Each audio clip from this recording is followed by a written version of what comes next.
What makes Jesus so unique? That's the question I want us to think through today. Because the way we answer can change our worlds. Every December, as we come into Christmas, we come in contact with this type of picture of Jesus at his birth. It should come up on the screen there. As you can see, there's the stable and the animals, and Mary and Joseph hovering around the manger because they had no room in the inn. But I always find it slightly strange that there are those figures on the right, those wise men, and also the shepherds. What are they doing there? Is this some type of ancient Middle Eastern custom where local shepherds will come and visit you after your wife has given birth? Well, I don't think so. I'm just going to take a punt there. Even though the events around Jesus' birth aren't conventional, the fact that these men made such an effort indicates that there is something unique about this baby. But what is it that they recognised about Jesus? Well, over the last couple of weeks at church, as we've been reading and studying the book of Mark, we may be able to answer this particular question of what makes Jesus so unique. We may say that Jesus has the ability to manipulate the weather. We saw that in Mark 4 as he calmed the storm. We may say that Jesus can heal those who are sick or even dead. We saw that in Mark 5 with the woman suffering with bleeding and Jairus' daughter. We may say it's his teaching that bamboozles those in the know. We saw that in Mark 2 as the Pharisees tried to challenge Jesus over the Sabbath. And even though all these answers are true, these aren't the answers that the shepherds or wise men would have been able to give. Or how were they to know what life this baby would live?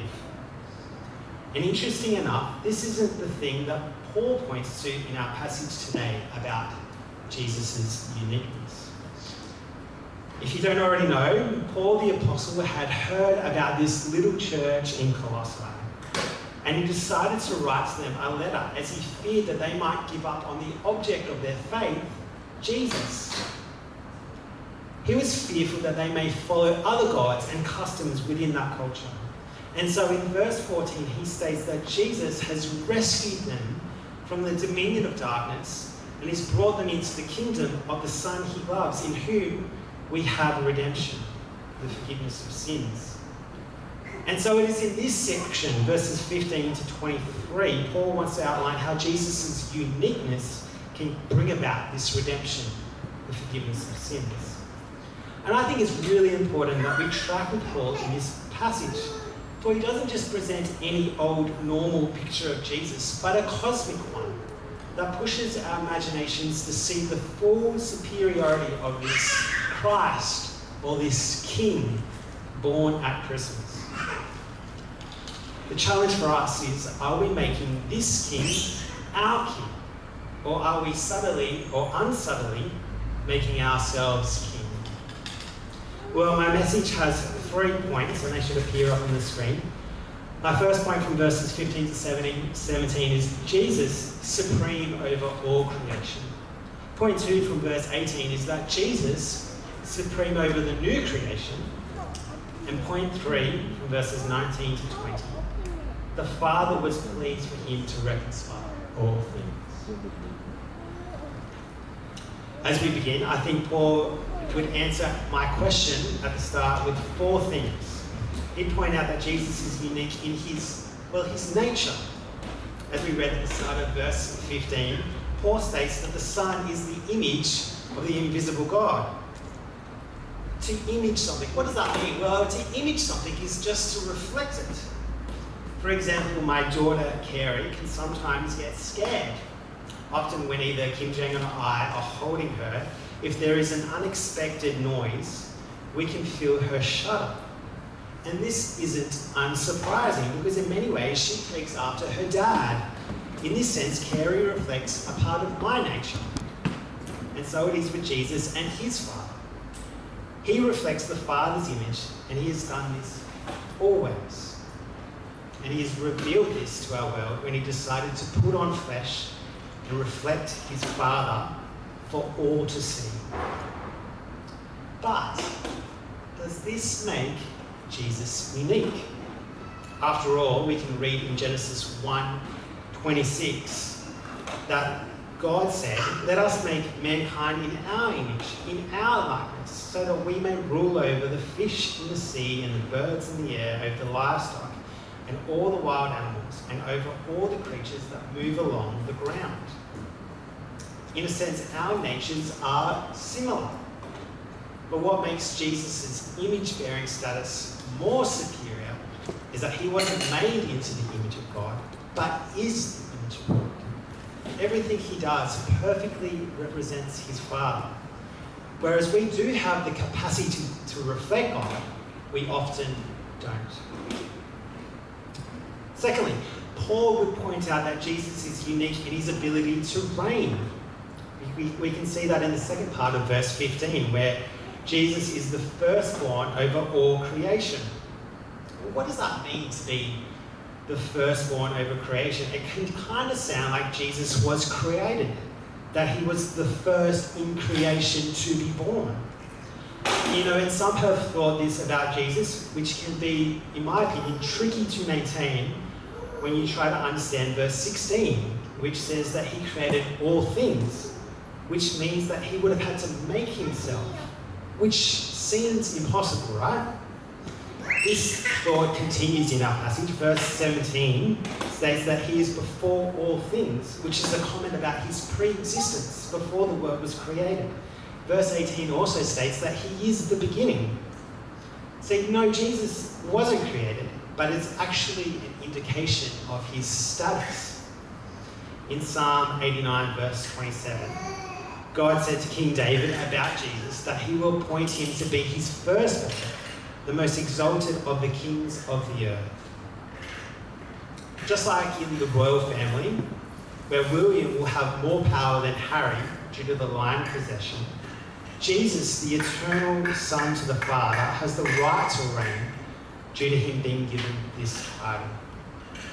In this verse, it pertains to everything in creation, that he reigns over creation, the firstborn over creation. Thirdly, Paul points out that Jesus is unique as he created all things. You know, when you read Genesis 1, you never see God constructing, do you? You never see him putting things together like we would be doing with an IKEA flat pack. But he's simply just, he's speaking. And as he speaks, he's creating matter out of nothing. Things are appearing completely done. Well, it's only now that we can see that the person behind creation was Jesus. And we can see that in verse 16, that he created all things in heaven and on earth. Which is, everything around us, right? The chairs, the walls, the cars outside, the trees you can see swaying through the windows, Woolworths, you, me, everything. These are just some of the things he's created on our earth. But heaven, that relates to everything that is above us, which is the planets, the stars, the sun, the Milky Way, those galaxies far, far away, and everything in between, which is different from us, right? When we create, we're simply just repurposing things that have already existed. We are simply taking things that God has already made and constructing a new form to achieve a new purpose. Whether that be something complex like a rocket, or something that's very simple like a paper aeroplane. See, the extent of Jesus' power doesn't just extend to our material world, but also to our invisible world as well.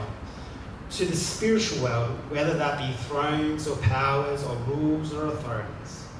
See, in the ancient world, it was these invisible forces that controlled people's lives. But what Paul wants to show is that they were created by Jesus and ultimately ruled by his power.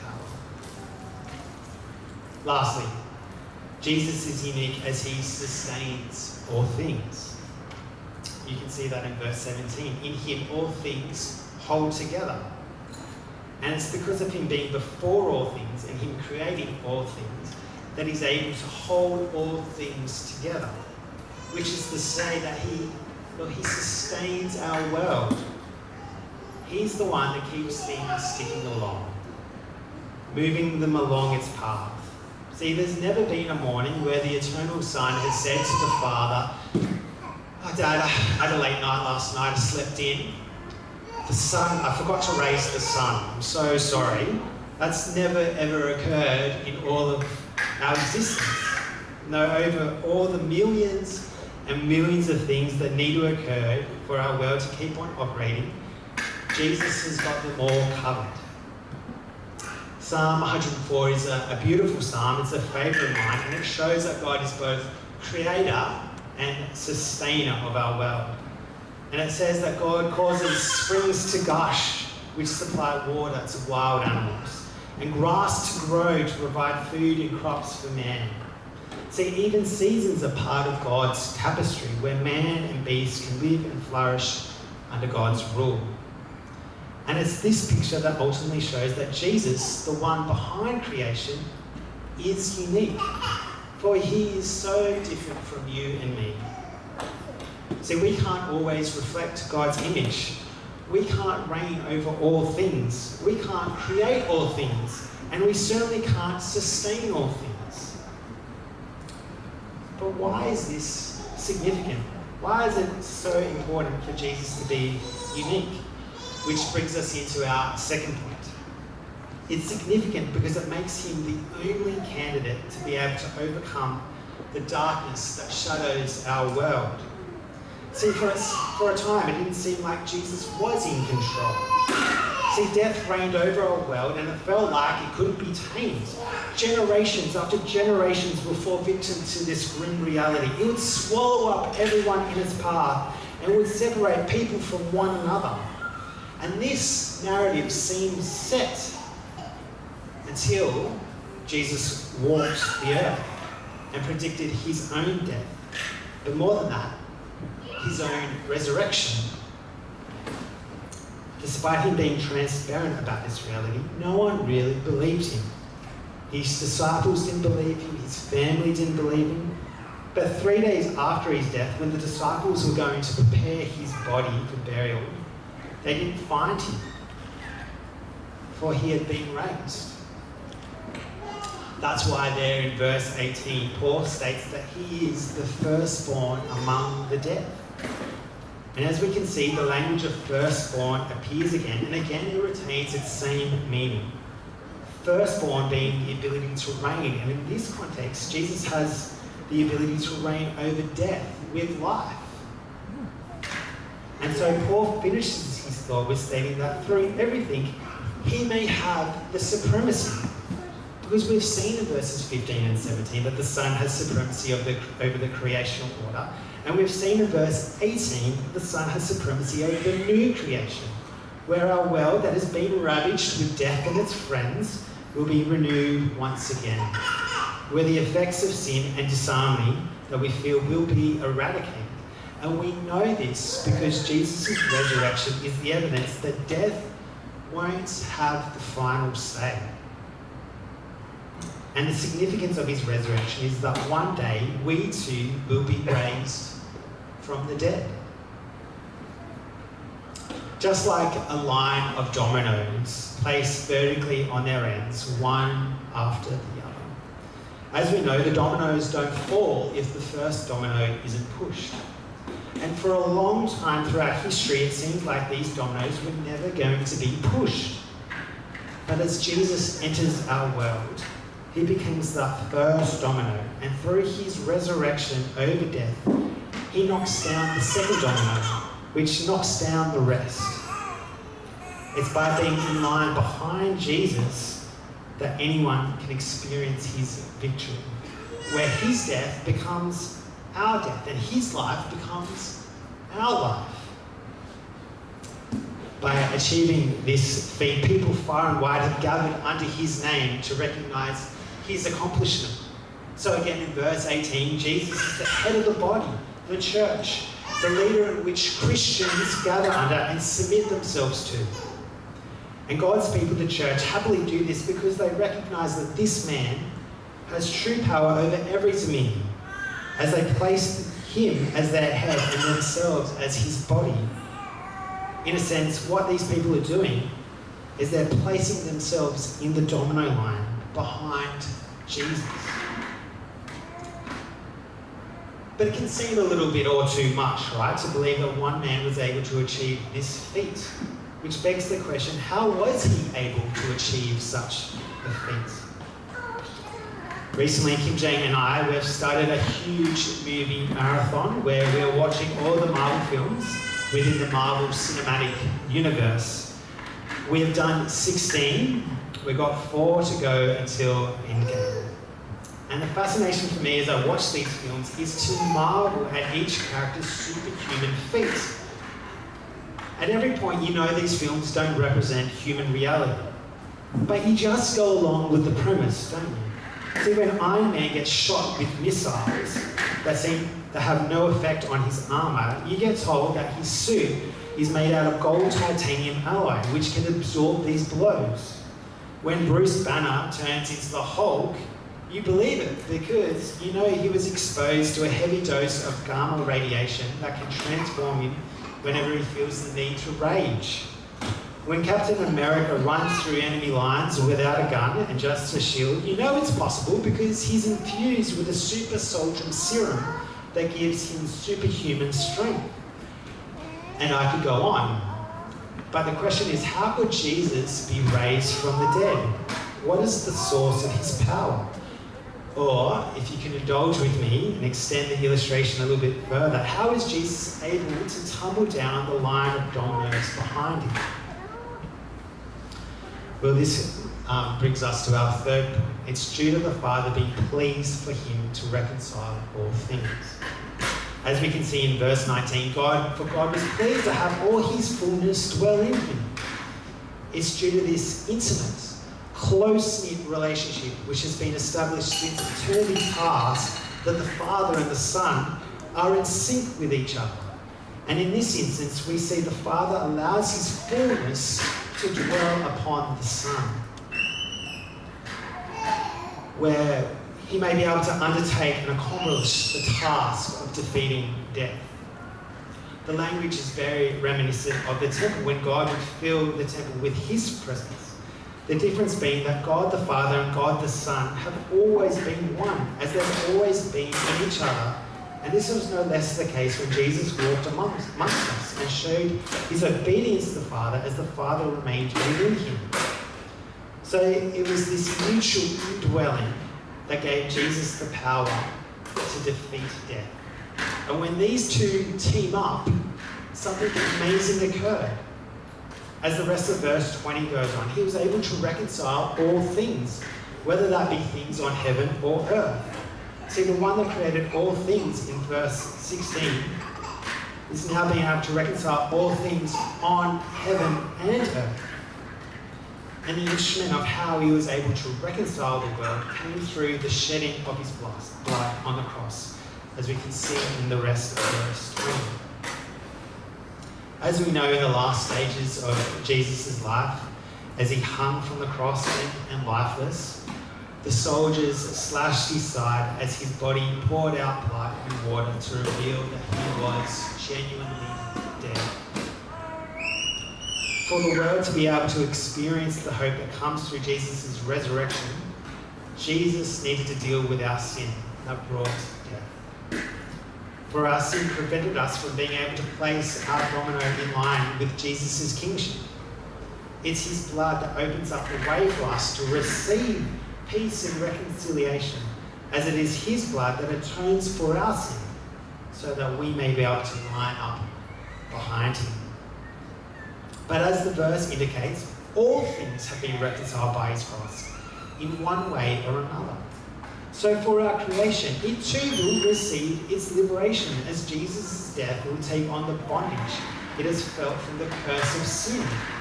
It's his death that guarantees that creation will be renewed to its former glory when Jesus will return to restore all things.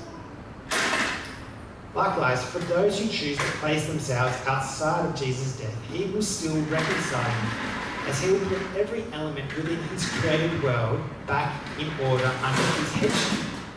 Whether that be a willing submission or an unwilling submission depends on one's heart.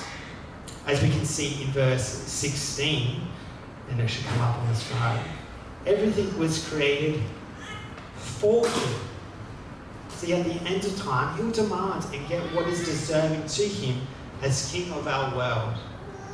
In this sense, reconciliation is the settling of accounts. Where the debt has occurred is either reconciled by Jesus' own expense, coming from his death, or that debt is reconciled by your own life as you face God's wrath. Well, through these 5 verses, we've really explored the full story of Christ dealing with our world, and we've come to see the extent of his uniqueness, that he is the one that is supreme over creation, as the Father allows him to reign over all things, and that he is the only one that is supreme over the new creation, as the Father allowed him to reconcile all things through his death and resurrection. And so it's only fitting that this conquering king receives his glory, for he has revealed himself to be the King of Kings and the Lord of Lords. See, if we were to go back to that picture of the nativity that should come up, we know from the story that the shepherds, while watching over their flocks at night, got told by an angel that today Messiah is born in the town of Bethlehem. Likewise, the wise men that saw Jesus' star knew that a new king had been born for the Jews. See, with what they both knew about Jesus, they worshipped him as king. And from our section today, Paul has revealed the details about Jesus the King that most likely neither the shepherds nor the wise men fully knew about. Which begs the question for us now, how are you going to respond to this picture of Jesus? What are you going to do with the information that Paul has revealed to you about this man? Are you going to line up your domino behind Jesus, or are you going to place yourself elsewhere? In verse 21, we get an indication of how the Colossians used to live. They were alienated from God, enemies towards him, through their minds and evil behaviour.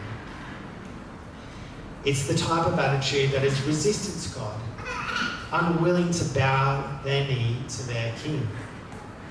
And it's the type of attitude that we're trained to do. We often, through subtle and unsubtle means, try and establish our own kingdom. A little world that serves us and our needs and places us as number one. But if Jesus has genuinely died and rose, then to place ourselves outside the domino line is foolishness, friends. It's to live in unreality, a world that no longer is based on the truth. Don't take this option. This is how the Colossians used to live. But in verse 22, we see that they have accepted Jesus' reconciling work through his death. As they have placed themselves behind Jesus, they are now holy, without blame, and free from accusation. As servants in the domino line, they can now share in the presence of their King and be with him forever. But it comes with a warning. Like former narcissists who are addicted to our own kingship, the temptation always exists for us to no longer place ourselves behind Jesus. The old self that alienated us from God still lingers within us. And so just as Paul encourages his readers to continue in the faith in verse 23, we must also do so. Any other view is to live in unreality, not based on the truth. For the place where we are meant to be is under the kingship of Jesus. As another December rolls in, it's easy to get swept away and forget the picture that these lowly men of shepherds and wise men decided to place their domino behind this baby who would show the world that he is king. And this Christmas, once again, we are left with this decision. If you haven't placed your domino behind Jesus, then this Christmas could be the year. Don't live in unreality that Jesus didn't die and rise and isn't coming back. And if you have placed your domino behind Jesus, then continue to stay where you are, in line behind him. For the promise is sure that one day this King will return and you will be fully in his presence, as you already are. Let's close now and pray. Father God, we thank you so much that you are supreme over our created world and also the world to come. And Lord, we know that we have the tendency to not put ourselves under your kingship, to glorify you as Lord. But I pray this Christmas, Lord, that we would see the full extent of your love and what you achieved, that we would bow our knee and give you our heart and worship you as you are deserving. This we pray in your name.